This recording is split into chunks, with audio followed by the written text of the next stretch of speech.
Ce bon vieux Manuel Valls, ce bon vieux Manu, il nous avait pas manqué. Comme d'habitude, personne ne veut de lui. Il essaie de se faire élire, il n'y arrive plus parce que plus personne ne veut de lui, comme je viens de le dire. Il va en Espagne, droite à gauche et tout. Il va en France et là, il est reçu parce que je pense qu'ils n'avaient personne d'autre à inviter. Et ils se disent Manuel Valls, pourquoi pas. Il peut nous faire un peu du hate watch, donc nous faire un peu de vues parce que les gens l'aiment pas.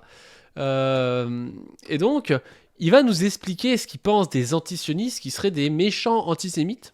Voilà, donc moi je suis sûrement considéré par Manuel Valls comme étant antisémite parce que je m'oppose à la colonisation israélienne. Voilà, bon, on va voir ça.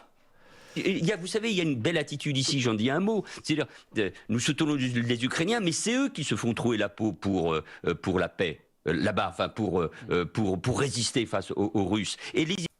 Et ça, c'est vraiment la vision du monde, désolé de le couper, mais des énormes impérialistes. C'est-à-dire que entre Ukraine et Russie, entre Israël et Palestine, étant donné que la Russie est rentrée sur le territoire ukrainien, et que Israël est rentré sur le territoire palestinien, normalement, n'importe qui se dit on peut comparer la situation des Ukrainiens et des Palestiniens, en fait. Sauf que non, on ne sait pas pourquoi. Les énormes impérialistes, ils sont toujours du côté des États-Unis, toujours du côté de l'OTAN, et donc du coup, ils soutiennent Israël et l'Ukraine.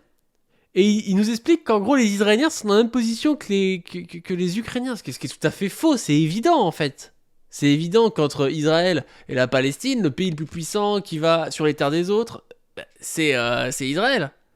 Et donc, on pourrait penser normalement que Israël est dans la même position que la Russie qui va sur les terres d'Ukraine. Mais non, bah non.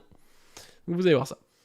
Les Israéliens sont en train de lutter contre une organisation islamiste qui a déclaré la guerre aux Juifs, aux chrétiens, à l'Occident et à nous-mêmes. Ils ont tué, bon sang, ils ont tué 40 de nos compatriotes. Ça fait longtemps qu'il n'était pas à la télé, le mec est tout fou, quoi.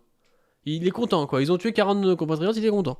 Et ici, il y a des gens qui disent, il faut en finir avec le Hamas, mais il faut le faire de telle ou telle manière. Non, Dominique de Villepin, de ce point de vue-là, se trompe et je ne suis pas d'accord avec lui. Je n'ai jamais soutenu le gouvernement de Benjamin Netanyahou. Et je pense qu'il s'est trompé lourdement. Mais aujourd'hui, tout le peuple d'Israël est rassemblé pour en finir avec le Hamas. Voilà, c'est cette étape-là. Après, j'espère qu'avec un nouveau gouvernement en Israël, une nouvelle coalition, avec un nouveau dialogue avec les Palestiniens, on trouvera les solutions. Je l'espère de tout mon cœur. Vous savez... Voilà, donc c'est du pipeau, on comprend rien. Il condamne à moitié Netanyahou, mais pas trop. Mais il faut quand même faire l'union nationale derrière lui, contre le Hamas, ce qui veut quand même dire contre Gaza. On comprend rien. Et donc Manu, il a continué, et là il nous explique un truc intéressant, c'est que Jean-Luc Mélenchon est antisémite. Prêt à bouffer à tous les râteliers, Manu. Hein. Qu'est-ce que ça dit de notre pays ? Ça fait 20 ans. Qu'est-ce que ça dit de notre pays ? Ça fait 20 ans que je m'inquiète, que j'écris, que je clame, que je me mets en colère, que je paye politiquement. Le fait d'avoir dénoncé l'antisémitisme, l'antisionisme, c'est la même chose. 20 ans que je paye politiquement. Le type a tellement tout renié qu'il a fini par être Premier ministre alors qu'il n'a aucun talent. Il a aucun talent. Il a fini par se retrouver Premier ministre de la France et il nous dit ouais je paye politiquement quand même parce que voilà je suis ultra-sioniste donc vous savez c'est quand même pas une position facile hein. C'est ridicule comme truc évidemment que sa position elle est plutôt représentée quand même. Les propos de Jean-Luc Mélenchon. Et il dit là, l'antisémitisme, l'antisionisme, c'est pareil.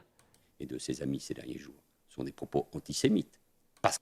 Voilà, les propos de Jean-Luc Mélenchon sont antisémites. Antisionistes. Donc c'est lui qui est antisémite aujourd'hui. Mais il l'est. Mais écoutez... Emmanuel Valls, ça passe. Je sais, mais... Ça passe. Et lui, il est tout content. Il voit un tocard qui crache sur Jean-Luc Mélenchon et il est tout content. Mais ça passe, bah oui, parce que Jean-Luc Mélenchon, il est pas antisémite. C'est évident que Jean-Luc Mélenchon est pas antisémite. Mais vous voyez le niveau de diffamation qu'il y a pour qu'à la télé, il y ait un ancien Premier ministre qui aille dire n'importe quoi sur un candidat, quoi. Jean-Luc Mélenchon, antisémite, voilà. On sait pas trop pourquoi il est antisémite. Raison, ça passe. Tout passe, parce qu'il n'y a pas uniquement l'extrême gauche. Il y a tout un mouvement culturel, Eric, vous le connaissez bien, un mouvement qui nous vient des États-Unis, ce lien avec le wokisme, la cancel Le wokisme, la cancel culture. Quel rapport entre le wokisme, la cancel culture et l'antisémitisme hypothétique de Jean-Luc Mélenchon? Putain, mais ça n'a aucun sens. Ça n'a aucun sens. culture. Cette philosophe américaine qui explique que le Hamas est une organisation de gauche car anticapitaliste. Et ici, il y a ceux qui... Mais pourquoi il cite pas? On sait pas de qui il parle. Qui dit que le Hamas c'est une organisation de gauche car anticapitaliste? C'est quoi ça? Ça sort d'où? Le Hamas il est anticapitaliste en plus, qu'est-ce que c'est cette histoire? D'ailleurs, n'était pas Charlie, refusait d'être Charlie, et qui nous explique que c'est un mouvement de résistance. En France, parler de résistance d'une organisation, je ne vais pas reprendre tout ce qui a été dit tout à l'heure par ces femmes, qui tuent, qui violent, qui décapitent des hommes, des femmes, des familles, des bébés. Et donc, c'est ça. Ouais, il reprend la fake news des bébés décapités maintenant, lui. Une organisation de résistance. Mais Manuel Valls, ça passe. Si quelqu'un avait parlé de Daesh, si quelqu'un avait parlé de... Vous dites c'est Judith Butler, mais Judith Butler, elle a dit en 2006 que le Hamas était progressiste. Alors que Judith Butler, c'est une anti-violence, une militante anti-violence qui écrit des livres là-dessus. Elle dit ça en 2006 à la suite de l'élection du Hamas. Elle dit pas ça en 2023. Je crois même qu'elle a fait un communiqué pour dire qu'elle a condamné ou je sais pas quoi. Enfin, c'est ridicule si c'est Judith Butler. De Daesh de cette manière. Mais nous parlions... Ça ne se serait pas passé non, comme ça. nous parlions ainsi de Daesh, et j'étais l'un des premiers, je me suis rendu en Israël une semaine après ces événements, à dire à chaque fois, d'ailleurs je disais pas Daesh, moi je disais l'État islamique, parce que je veux que les gens comprennent de quoi il s'agit, que c'est le même mal. Là, c'est le discours de guerre de civilisation, et c'est pour ça que ce type-là était censé être un socialiste de base. Là, c'est le même mal, c'est-à-dire le Hamas, Daesh, qui peuvent pas se piffer, hein, le Hamas et Daesh se détestent. Daesh a attendu 14 jours pour finir par soutenir le déluge de Al-Aqsa. Alors que d'habitude, Daesh, dès qu'il se passe un truc et tout, ils soutiennent quand c'est des musulmans qui le font. Mais ils aiment tellement pas le Hamas qu'ils ont attendu 14 jours sans citer le Hamas dans leur communiqué. Donc n'importe qui connaît un peu le sujet sait que c'est pas la même chose. Mais lui, c'est des Arabes. C'est des Arabes, donc comme c'est des Arabes, voilà, Daesh, l'Iran, le Hamas, le Hezbollah, l'Arabie Saoudite, c'est un tout comme ça, c'est la civilisation adverse, c'est la civilisation des barbares, c'est ça son discours. C'est un discours de guerre des civilisations. C'est le même mal, même s'ils sont allés encore plus loin. Donc, moi, vous le savez, je pense que quand on se compromet dans les mots et dans les attitudes par rapport à ce qui se passe et par rapport à cet islamisme, c'est impardonnable. Non, on ne sort pas du champ républicain seulement, on sort du champ même de ce que je considère être l'humanité. Voilà, Jean-Luc Mélenchon sort du champ de l'humanité parce qu'il est antisémite. C'est vraiment délirant, et c'est un truc qui est partagé. Hein.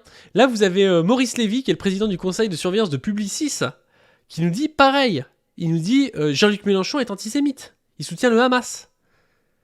Que dites-vous à ceux qui disent venir dimanche manifester, c'est soutenir Israël et je n'ai pas envie de me retrouver avec des drapeaux israéliens, ce qui tendrait à dire que finalement on soutient en ce moment la politique de Benyamin Netanyahou et ce qui se passe à Gaza?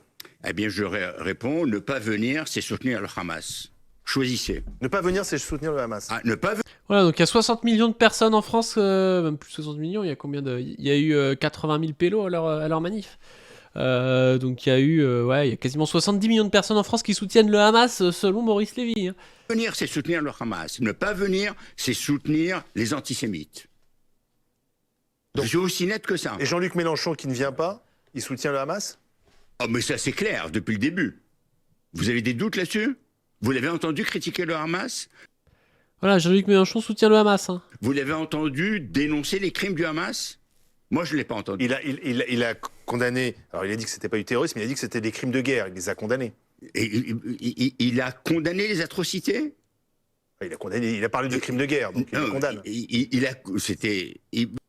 Genre, les mecs, il y a besoin qu'on leur dise tous les 2 jours qu'on condamne les atrocités, quoi. Et voilà. Est-ce que Jean-Luc Mélenchon est pour tuer des civils? Est-ce que c'est un mec qui prône, c'est un prédicateur de violence contre les civils, Jean-Luc Mélenchon? C'est évident qu'il est pas pour. Enfin, Il l'a dit plusieurs fois, il n'y a pas besoin qu'il soit à genoux toute la journée à dire qu'il condamne. Vous l'avez entendu dire que c'était des atrocités? Vous l'avez entendu avoir une larme, ou vu avoir une larme? Faudrait que Mélenchon il fasse une Nolo qui passe à la télé en pleurant pour que le mec soit content, quoi. Voilà, il a pas pleuré. Il a pas pleuré aujourd'hui, donc du coup, c'est pas une vraie condamnation. Pour ces gens qui ont été assassinés de manière horrible. L'une des députées de la France Insoumise, Mme Monod, a parlé du Hamas en tant que mouvement de résistance, puisque c'était comme ça qu'il se définissait lui-même. Eh ben, c'est comme ça, effectivement, qu'il le définit, contrairement à la décision de l'Union européenne. Pas seulement de la France, mais de l'Union européenne. Donc, vous vous posez des questions sur Marine Le Pen, mais sur Jean-Luc Mélenchon, vous dites très clairement il n'a pas sa place dans cette manifestation dimanche. Mais il s'est exclu de lui-même, de toute façon. Il s'est exclu lui-même. La question ne se pose même pas. Bon, j'avais dit qu'il disait qu'il était antisémite. Non, il dit pas qu'il est antisémite. Hein. Il dit juste, du coup, que qu'ils veulent pas... Enfin, que Jean-Luc Mélenchon soutient le Hamas, ce qui est déjà, je pense, une diffamation, mais voilà, quoi. Bref, vous voyez le truc. D'ailleurs, continuez à donner sur le Tipeee, c'est important. Vous voyez qu'on peut investir dans de la bière, dans de la belle lumière rose comme ça. Non, mais plus sérieusement, on va pouvoir acheter des caméras. Le but, c'est d'acheter des caméras. En plus, il y a le Black Friday qui arrive, donc on va pouvoir acheter des caméras et puis rémunérer le miniaturiste qui fait des miniatures de ouf, notamment sur la chaîne principale. Et j'invite au passage les gens à aller s'abonner sur la chaîne principale, parce que la chaîne principale a moins d'abonnés que la chaîne secondaire, ce qui est quand même le comble. Donc abonnez-vous sur ma chaîne Pas du Ring, la chaîne principale, pour pas qu'elle finisse par pleurer d'être trop faible par rapport à la chaîne secondaire.